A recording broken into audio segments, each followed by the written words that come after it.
तो supreme court emperor के पिछले एपिसोड में हमने देखा था कि मुइन ने वहां पर वो तोंगटियान को आसानी से मार दिया था, जिसके बाद वो वहां से बैडेस एंट्री लेकर चला गया था। अब आगे इस एपिसोड की शुरुआत में हम मुइन को कल्टीवेशन करते हुए देखते हैं, जो कि उसी गोल्ड फायर को कल्टीवेट कर रहा होता है और सोचने लगता है हालांकि अभी मेरे पास ये गोल्ड फायर बहुत ही कम है क्योंकि उससे मैं ज्यादा नहीं निकाल पाया, लेकिन फ्यूचर में शायद मुझे ये वन गोल्ड फायर जरूर मिलेगी। अब मुझे बस एक आर्टिफैक्ट ढूंढना है ताकि मैं अपनी सोल पावर को रिकवर कर सकूं, और जितनी जल्दी मैं सोल पावर को रिकवर करूंगा उतनी जल्दी मैं 8th लेवल पे पहुंचूंगा फेरीलैंड के, और फिर रियलम ऑफ लाइफ और डेथ में फिर से ब्रेक थ्रू कर पाऊंगा। जिसके बाद मुझे आगे सोचने लगता है क्योंकि अगर लोअर वर्ल्ड से कोई भी आया तो ब्लड एलायंस के लिए बहुत सारी मुसीबतें बन सकती है, इसीलिए मुझे जल्दी से जल्दी अपनी पावर को रिकवर करके वहां पर जाना पड़ेगा। जिसके बाद मुझे उसी फॉलिंग स्नो डिवाइन नीडल के बारे में सोचने लगता है, हालांकि असल में एक रियल इमोर्टल वेपन नहीं है। जिसके बाद हम मुइन को देखते जो कि वहां पर खड़ा हो जाता है, लेकिन तभी हम किंग तोंग को देखते हैं जो कि घबराते हुए मुइन के पास आने लगता है। लेकिन मुइन उसके चेहरे को देखकर ही समझ गया था कि वो मुइन से कहने क्या वाला है, लेकिन फिर भी मुइन पूछता है क्या तुम्हें कुछ काम है, जिस पर किंग तोंग कहता है जी हाँ मैं आपसे कुछ कहना चाहता हूँ। जिस पर मुइन कहता है तो बकोना, जिस पर मुइन से घबराते हुए कहता है कि मैंने वहां पर चेन जी को मार दिया है। लेकिन मुइन के चेहरे पर इससे कोई भी हैरानी नहीं होती और कहता है हाँ ये बात मैं जानता हूँ, तुम चिंता मत करो, तुम मुझे फॉलो कर सकते हो। और ये बात सुनकर वो बहुत ज्यादा खुश हो जाता है और मुइन के सामने वहीं पर झुक जाता है। जिसके बाद मुइन कहता है ठीक है तुम मुझे फॉलो कर सकते हो, लेकिन मुझे कुछ चीजों के बारे में बताओ। सबसे पहले बुक्सिंग टेनफू में डिसाइपल सिलेक्ट करने का क्राइटेरिया क्या है और किस तरह से डिसाइपल 5 एलिमेंट माउंटेन में अंदर जा सकते हैं। जिसके बाद वो मुइन को 5 एलिमेंट पैलेस की सिलेक्शन क्राइटेरिया के बारे में बताते हुए कहने लगता है इनका सिलेक्शन क्राइटेरिया सच में बहुत ज्यादा यूनिक और बहुत ज्यादा खतरनाक होता है। वो किसी भी ऐसे जीनियस को नहीं लेते जो कि वंडरलैंड से नीचे का हो, भी कम से कम उसकी मिनिमम एज 100 ईयर से कम की होनी चाहिए, यानी कि जो 100 साल से कम में वंडरलैंड में पहुंच चुका है वही उनके अलायंस में जा सकता है। और दूसरी बात जो उनका सिलेक्शन क्राइटेरिया है वो मुझे भी नहीं पता, क्योंकि सभी डिसाइपल्स को एक सीक्रेट जगह ले जाया जाता है जहां पर उनका टेस्ट होता है,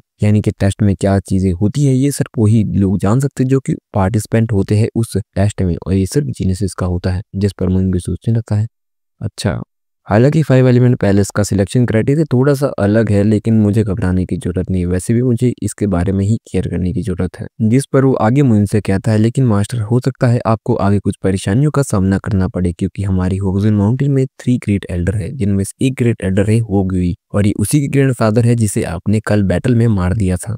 और आपको सेक्टर में नहीं उसके बाहर भी पूरी तरह से सतर्क रहना पड़ेगा, क्योंकि जब वो वापस आएगा तो आपको ऐसे नहीं छोड़ेगा। जिस पर मुइन कहता है मैं जब छोटे से निपट चुका हूँ तो बड़े से भी निपट ही लूंगा, बस तुम अब यहाँ से जाओ। और मुइन अपने रूम की तरफ अंदर बढ़ने लगता है। जिसके बाद किंग तोंग भी वहां से चला जाता है और मुइन भी अपने रूम के अंदर वहां पर वापस सोने के लिए चला जाता है। जिसके थोड़ी देर के बाद हम देखते हैं वहां पर लीडर की बेटी आ जाती है जो कि बहुत ही ज्यादा गुस्से में होती है और वहां पर चिल्लाने लगती है मुइन जल्दी से बाहर आओ। जिसके बाद मुइन बाहर आता है और कहता है तुम चिल्ला क्यों रही हो और ऑलरेडी इतना लेट हो चुका है। जिसके बाद हम देखते हैं कि वो मुइन से कहती है तुम मगर मत करो और सीधा मुझे फॉलो करो, मैं तुम्हें कहीं ले जाना चाहती हूँ। जिसके बाद वो पीछे मुड़कर जाने लगती है, लेकिन मुइन कहता है एक मिनट, मैं इतने शाम को कहीं क्यों जाऊँ, वैसे भी तुम मुझे कहाँ ले जाना चाहती हूँ। और ये हम सभी को पता है कि कितने गुस्से वाली औरत है, और गुस्से से मुइन से कहती है तुम्हें उससे क्या लेना देना, तुम्हें पता है अगर तुमने मुझे फॉलो नहीं किया तुम्हारा अंजाम क्या होगा, तो जितना मैंने तुमसे कहा है ना तुम उतना ही करो और मुझे फॉलो करो। और वो वहां से आगे बढ़ने लगती है, लेकिन मुइन कहता है ठीक है जैसा तुम कहो, और मुइन वापस अपने रूम के अंदर जाने लगता है। और ये देखकर उसे मुइन पर बहुत ज्यादा गुस्सा आ जाता है, जिससे वो मुइन पर हमला कर देती है। लेकिन मुइन को उसके हमले से बचने में कोई परेशानी नहीं होती और मुइन आसानी से उसके हमले से बच जाता है वहां पर।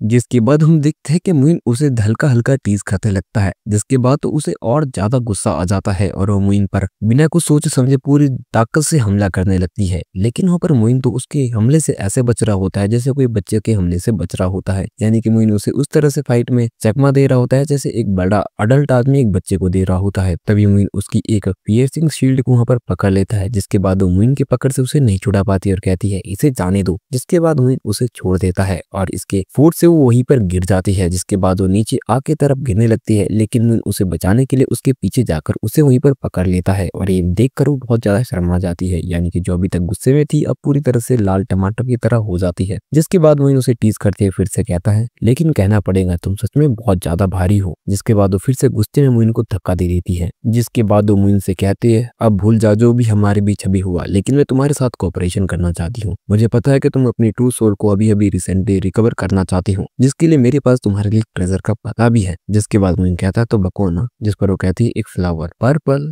सनफ्लावर। जिसके बाद मोइन उससे आगे कहता है आगे कहो, जिस पर वो कहती है कि देखो हजारों साल लगते हैं इस पर्पल सनफ्लावर में एक फ्रूट लगने के लिए, और सिर्फ इसमें एक ही फ्रूट होता है, लेकिन वो बहुत ही ज्यादा नरिशमेंट देता है तुम्हारी बॉडी और सोल को। लेकिन इसमें सिर्फ एक ही पर्पल एंड फ्रूट लगता है, और तुम्हें तो पता ही होगा कि इसका मेन काम ही सोल एनर्जी और ट्रू सोल को नरिश करना है। जिस पर मोइन कहता है ये कहाँ पर है, जिस पर वो कहती है कि डेविल ग्रासलैंड में। लेकिन तुम्हें मैं बता दूं डेविल ग्रासलैंड इतना आसान थोड़ी ना है, यहाँ का स्ट्रक्चर हमेशा से कॉम्प्लेक्स रहा है। जिस पर वो कहती है मैंने इनर डिसेबल से सुना था कि ये जो पर्पल सनफ्लावर है वो डेविल ग्रासलैंड में जरूर है, लेकिन डेविल कासल के अंदर। जिस पर मोइन कहता है मैंने सुन ली, और मोइन वहाँ की तरफ जाने लगता है। लेकिन तभी वो कहती है अरे मेरी बात तो पूरी सुन के जाओ, मैं तुम्हारी मदद जरूर कर सकती हूँ इसको लाने में, लेकिन तुम्हें भी मेरी एक मदद करनी पड़ेगी। मैं तुम्हारे साथ चलूंगी और पर्पल सनफ्लावर को लाऊंगी, लेकिन तुम्हें मुझे बताना पड़ेगा तुमने ए डिसलोकेट ड्रैगन को सिर्फ एक मंथ में किस तरह से प्रैक्टिस किया। जिसके बाद मोइन सीरियस चेहरे पर एक स्माइल आता है और कहता है इधर आओ।